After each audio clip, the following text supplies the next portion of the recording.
Hello and welcome to the very first special episode, or I should say guide, in Red Plays Pokemon Sun.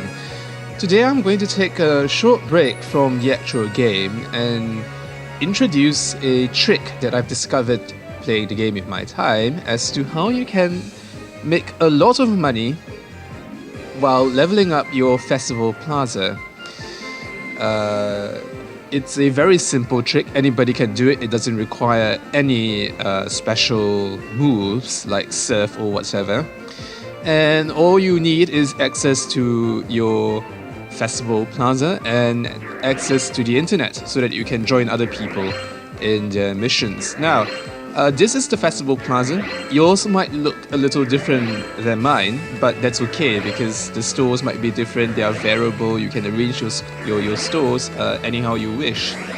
But what should be constant are a few things, and that's this castle that you see in the middle. It kind of looks like, you know, the Disney castle.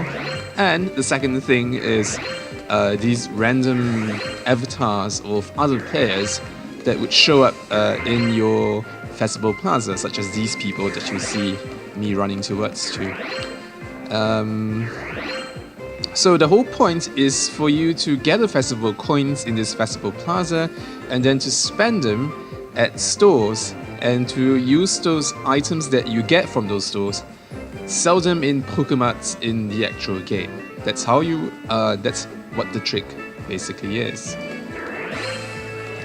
So if we come to this store right here, the general store, you will see a whole bunch of items that you can buy using festival coins. There are cookies, which are the regional specialities from each of the different regions in the previous games. There are also honeys and sodas and even great balls.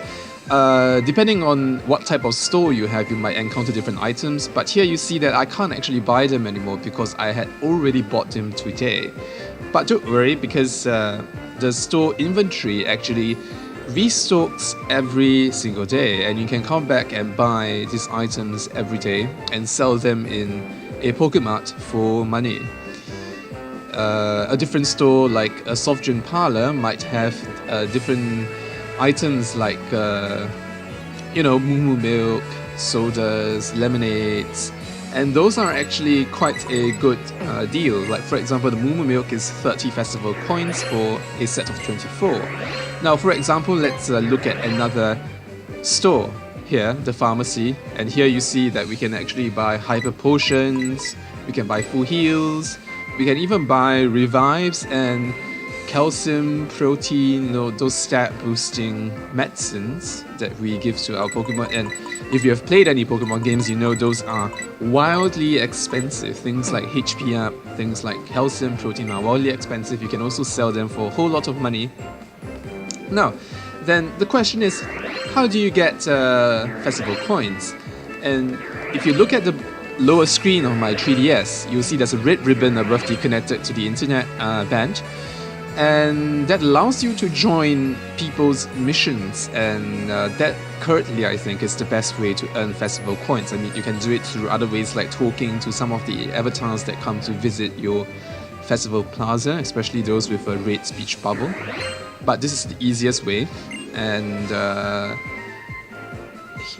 this lady here shows me that I have 14 festival tickets left, and that means I can host 14 festival missions on my own. But if I use the red ribbon to join other people's missions, I can do a potentially unlimited number of missions.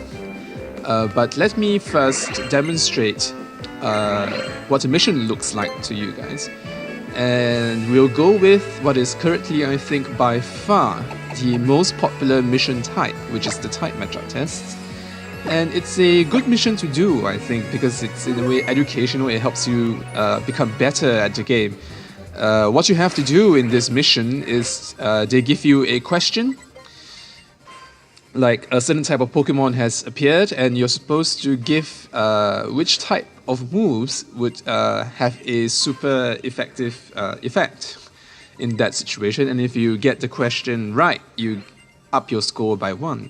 And notice that there are two different scores. There's the total score and there's the individual score. Individual score obviously is what you score by yourself. Total score is what you and those players who have joined your mission as a whole score together. And you'll be given festival coin rewards depending on your individual score and your total score. They are scored independently, so you will get festival coins on both these scores.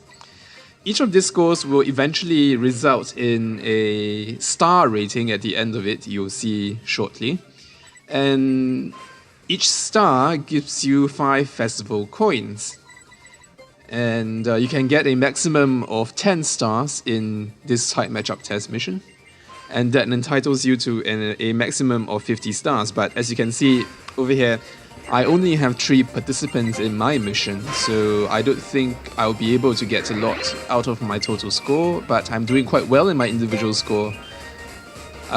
So we'll be able to get a lot from that. And notice that I've talked to the lady in the middle to change the visitors, and that's because once you've gone one round around the Festival Plaza, you would have exhausted all the questions that are available to you in that round. Which means basically if you speak to the people again, you won't get another question. So you have to talk to the lady in the middle to recycle the avatars so that you get new questions and continue to raise your score. So as you can see here, we have gotten a total of 6 stars. We've got 5 stars from my individual score and 1 star from my total score, which entitles us to a total of 30 festival coins, as you can see. So currently, this is the best way because the game has just been released. There is a lot of people doing missions at the moment. You can always come into the Festival Plaza, connect to the internet, and keep tapping that red ribbon, red band thing to join people's missions.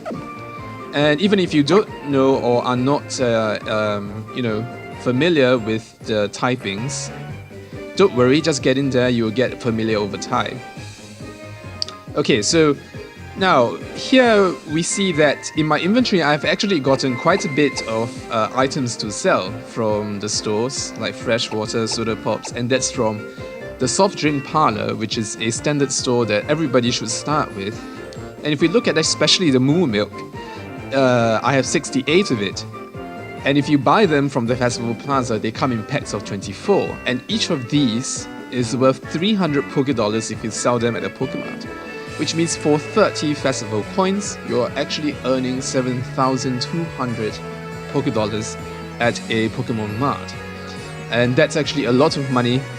And as you can see, I'm actually quite early on in the game. Most of my Pokemon are still in their teens. And I'm actually only on Route 1, so anybody can actually do this trick. And by buying moo milk from a soft drink parlor or any other item every day regularly from the Festival Plaza, you can actually earn a huge amount of money like I have. As you can see, I have $113,000 over here, and that is the trick. If you found this useful, please give us a like and subscribe to us. We are covering the Pokemon Sun series. We're looking to finish it with releases every 2 or 3 days. As always, see you at the next episode of Red Plays Pokemon Sun.